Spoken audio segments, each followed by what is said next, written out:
మా మిన్నుగాడు పుట్టినప్పటి నుండి నేను బయట ప్రపంచానికి చాలా దూరం అయిపోయినా. ఉంటే ఇల్లు లేదంటే డ్యూటీ, ఇవి రెండే నా ప్రపంచం అయిపోయినాయి.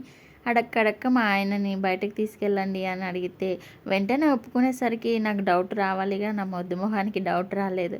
అయితే మా ఆయన ఈవినింగ్ వచ్చినాక బయటకు తీసుకెళ్ళిండు. కానీ ఎక్కడికి తీసుకెళ్ళిండో తెలుసా? మాది కేవైసీ అప్డేట్ డ్యూలో ఉందంట, అది చేయించడానికి తీసుకెళ్ళిండు. మరి వచ్చినాక అయినా తీసుకెళ్తాడా అంటే అది లేదు, ఆల్రెడీ బయటకు వచ్చినాం కదా మళ్ళీ ఎందుకు బయటికి అని పెద్ద బాంబు వేసిండు. అట్లా ఉంటుంది మా ఆయనతోటి.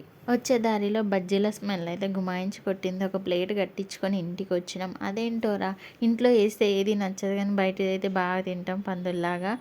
మిమ్మల్ని కాదు నన్నే అంటున్నా, నేను బయట ఫుడ్ బాగానే తింటా. అందుకే అంటారు కదా, ఇంట్లో ఉన్న ఒట్టి చేపల కూర నచ్చదు కానీ పొరుగింటి పుల్ల కూర నచ్చుతుంది అనేసి. అట్లుంటుంది మరి మనతోటి. అయితే మా మిన్నుని ఇంకా ఈవినింగ్ టైంలో పార్క్ అయితే తీసుకెళ్ళినాం. అది చూడండి, అందరు పాకుతారు కానీ అది పార్క్లో కూడా పడుకొని చూస్తూ ఉంది.